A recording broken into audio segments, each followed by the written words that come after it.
प्रिय विद्यार्थियों, नमस्कार। मैं ललितेश परमार कक्षा 9th की गणित विषय में आप सभी का हार्दिक स्वागत एवं अभिनंदन करता हूं। अपने आज के गणित विषय का टॉपिक होगा वास्तविक संख्याओं के लिए घातांक नियम। वास्तविक संख्याओं पे घातें किस प्रकार लगती है, उस संबंध में आज अपन अध्ययन करेंगे। इस नियम का प्रयोग करने के लिए सबसे पहले अपने को समझना पड़ता है कि वास्तविक संख्याओं के ऊपर घातों को लिखा कैसे जाता है। जैसे आपको मैंने एक यहाँ व्यंजक लिखा है a की पावर m। इस a को जो नीचे लिखा होता है इसको अपन आधार पढ़ते हैं, और ये जो ऊपर की ओर m लिखा जाता है इसको अपन घात, पावर या डिग्री कहते हैं। तो इसको ये पढ़ा जाएगा a बेस टू m, यानी कि a की घात जो है वो m है। कोई वास्तविक संख्या आधार हो और उसके ऊपर घात हो तो उसको सॉल्व करने के लिए इस प्रकार के कोई भी प्रश्न मिलेंगे तो उसको सॉल्व करने के लिए अपने को घातांक नियमों का पालन करना पड़ता है। अब घातांक नियम कौन कौन से होते हैं, तो कुछ छोटे छोटे नियम मैं आपको बताता हूँ। ऐसा पूर्व ज्ञान आपको है वैसे थोड़ा बहुत। a की पावर m डॉट a की पावर n, अगर ऐसा कहीं व्यंजक दिया हुआ हो, देखो इस a की पावर m और n का मतलब है इन दोनों का आधार समान है, दोनों का आधार एक ही है परंतु घात अलग अलग हो। यदि इस प्रकार का कहीं हो तो अपन इसका आंसर लिखते हैं एक ही आधार पर दोनों घातों को जोड़ देते हैं। आधार तो दोनों का सेम रहेगा, घातें जुड़ जाएगी m प्लस n के रूप में। इसी का सेकंड नियम, यदि कोई a की पावर m दी हुई है और उसी पावर के ऊपर एक और पावर n दी हुई है, तो इसको किस प्रकार सॉल्व करेंगे। उस a की पावर को ऊपर दोनों पावर को मल्टीप्लाई करा दो, आधार तो वही रहेगा, बस घातें आपस में गुणा हो जाएगी, m इंटू n हो जाएगी। और यदि कहीं a की पावर m अपॉन a की पावर n हो, देखो ध्यान रखना दोनों का बेस फिर समान है, और संख्याएं यदि बट्टा में हो तो उसको किस प्रकार सॉल्व करते हैं।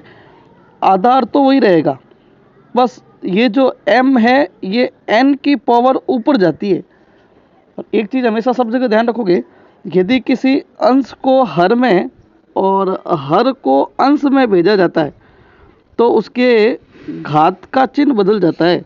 जैसे ये a की पावर n है, अभी ये हर के अंदर है, यदि इसको अंश के अंदर भेजेंगे तो ये a की पावर माइनस n, इसकी घात जो है वो ऋणात्मक हो जाएगी। और यदि ये हर के अंदर ऋणात्मक होती तो अंश में धनात्मक हो जाती। सेम उल्टा करें, यदि अंश में धनात्मक होती तो हर में ऋणात्मक होगी, और अंश में ऋणात्मक होगी तो हर में धनात्मक होगी। किसी भी पदों को अंश से हर में बदलने के लिए उसकी घात जो है उसका चिन्ह चेंज हो जाता है। तो सेम काम अपने यहाँ किया, ये a की पावर m था, ये नीचे a की पावर n है, तो इसको ऊपर भेजोगे तो ये a की पावर माइनस n हो जाएगा, और फिर फर्स्ट फॉर्मूले के अनुसार ये a की पावर m माइनस n हो जाएगा। चौथा रूल है अपना, a की पावर m है, b की पावर भी m है, तो इस प्रकार के प्रश्नों को कैसे सॉल्व करेंगे, तो थोड़ा समझना। ये a की पावर m है, ये b की पावर, यानी कि इन दोनों का आधार ही अलग अलग है लेकिन पावर सेम है। तब क्या करेंगे, उन दोनों आधारों को तो मल्टीप्लाई कराएंगे और जो सेम पावर है उसको एज इट इज ऊपर लिख देंगे अपन। तो आधार तो अपन के दोनों अलग अलग थे, उनको अपन ने गुणा करवाया।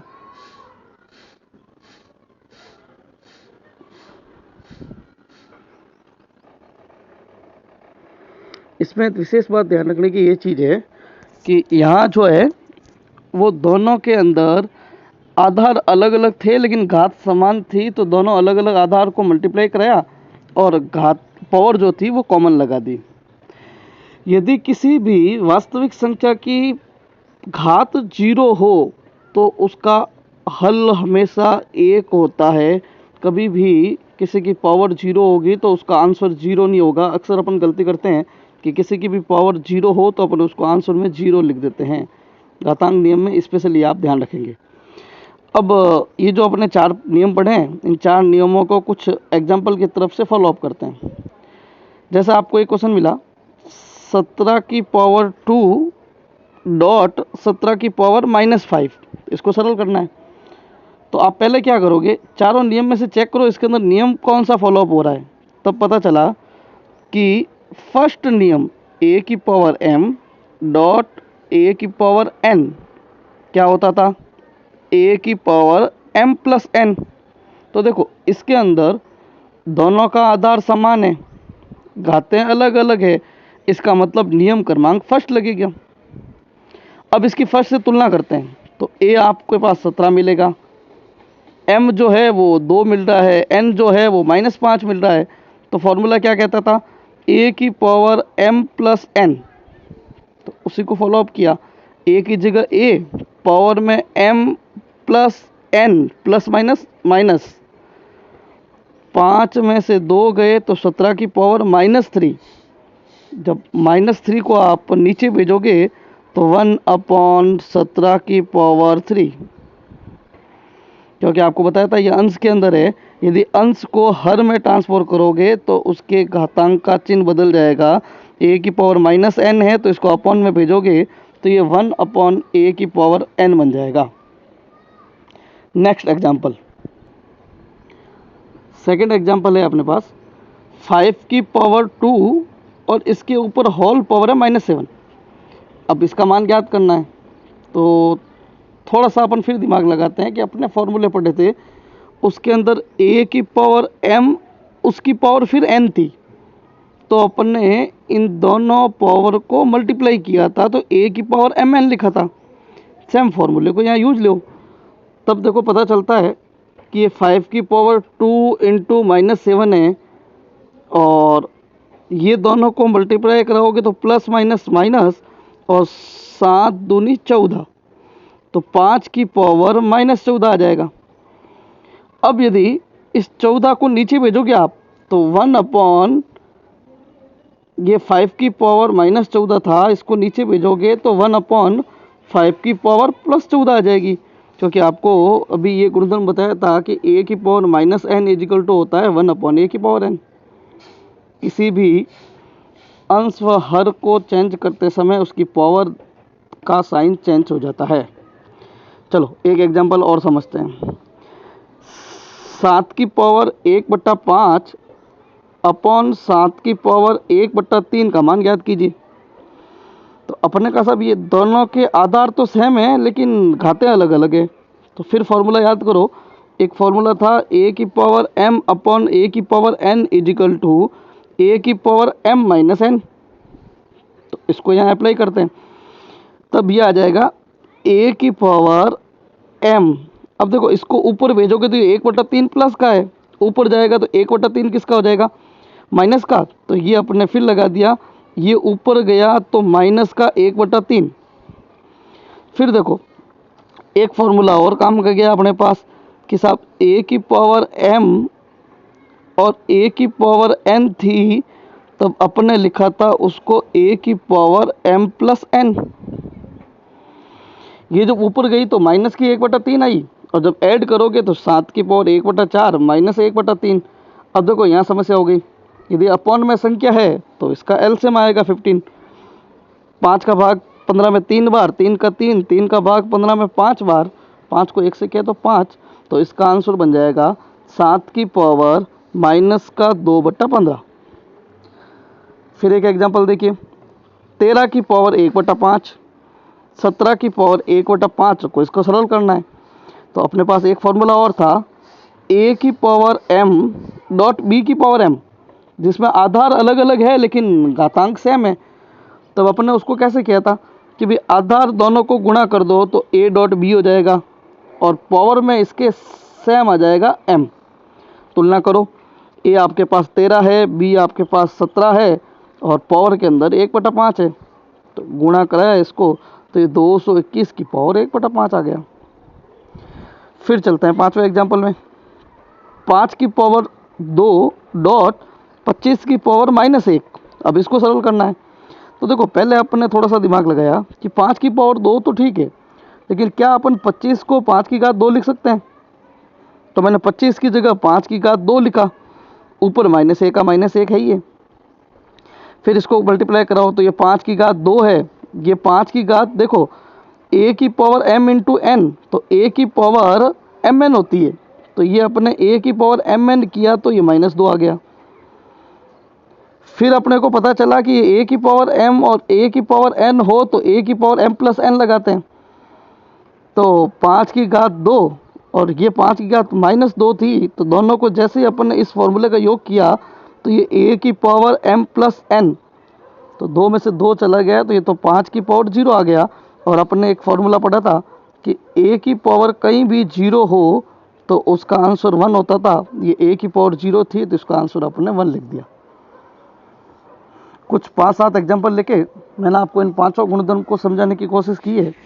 एक छोटा सा टॉपिक और आता है अपने पास इसी अध्याय फर्स्ट के अंदर कि हर का परिमेयकरण कैसे होता है। तो देखो हर का परिमेयकरण होता क्या है।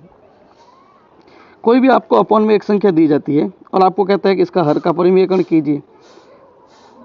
इसको एक एग्जाम्पल लेके मैं आपको सरल विधि से समझाता हूँ। किसी भी प्रश्न में हर का परिमेयकरण कहे तो अपन उसके अंदर क्या करते हैं, जो हर दी हुई है उस हर में जो चिन्ह दे रखा है उसके विपरीत चिन्ह से गुणा और भाग कराइए। जैसे आपके पास क्वेश्चन दिया हुआ है 1/2 प्लस √3, तो हर के अंदर कौन है 2 प्लस √3, इसका विपरीत चिन्ह ले लीजिए सेंटर के अंदर, तो इसका विपरीत चिन्ह क्या हो जाएगा 2 माइनस √3। इससे इस संख्या को गुणा भी कराना है और इसी से इस संख्या का भाग भी कराना है। हर के अंदर यदि माइनस होता तो अपन प्लस से गुणा भाग कराते, प्लस है तो माइनस से गुणा भाग कराना है, छोटा सा काम करना है। जैसे आप गुणा भाग कराओगे तो यहाँ देखो ये बन जाएगा 2 माइनस √3 और ये एक फॉर्मूला बनेगा, सरसमीका कहलाती थी, जो a प्लस बी और a माइनस बी, ऐसा आपने 8th क्लास में पढ़ा था। सरसमीका थी a square minus B square, a plus B और a माइनस बी। तो इसका मैं यहाँ उपयोग करता हूँ, तो a कौन है 2, तो 2 का स्क्वायर, माइनस b है √3, तो √3 का स्क्वायर। फिर कुछ नहीं करना है, अंश एज इट इज रहेगा, इस हर को सॉल्व करो तो 2 का स्क्वायर 4 और √3 का स्क्वायर 3, 4 में से 3 गया तो 1 बचा, 1 नीचे लिखने की जरूरत नहीं है, आपके पास आंसर बच जाएगा 2 माइनस √3। एक एग्जाम्पल और हर परिमेयकरण का देखते हैं कि हर का परिमेयकरण करते कैसे हैं। देखो क्वेश्चन दिया 5/√3 माइनस √5, इसका हर परिमेयकरण करना है। तो अब आप चेक करो कि आपके पास हर के अंदर कौन है √3 माइनस √5 है, तो इसका विपरीत चिन्ह यानी कि प्लस, तो √3 प्लस √5 से गुणा और भाग दोनों करना है उस प्रश्न के साथ। तो जैसे ही आप गुणा भाग करोगे तो ये तो 5 के साथ गुणा होके ये 5 √3 प्लस √5 बन जाएगा। नीचे फिर वही चीज़ होगी, a plus B a minus B, आपकी सरसमीका काम करेगी, a square minus B square बराबर a प्लस बी और a माइनस बी। तो a स्क्वायर यानी कि √3 का स्क्वायर और b स्क्वायर यानी कि √5 का स्क्वायर, तो √3 का स्क्वायर 3, √5 का स्क्वायर 5। तो जैसे ही इसको सॉल्व करोगे तो ये आपके पास 5 √3 प्लस √5 अपॉन 3 माइनस 5 बचेगा। 3 में से 5 घटाओगे तो माइनस का 2 आएगा, तो आंसर क्या बच जाएगा माइनस का 5/2 √3 प्लस √5। तो आज की क्लास में अपन ने 2 टॉपिक पढ़े, एक तो हर का परिमेयकरण और दूसरा वास्तविक संख्याओं के लिए घातांक नियम। 9th क्लास के 1.6 यूनिट इन सब पे डिपेंडेंट है। धन्यवाद।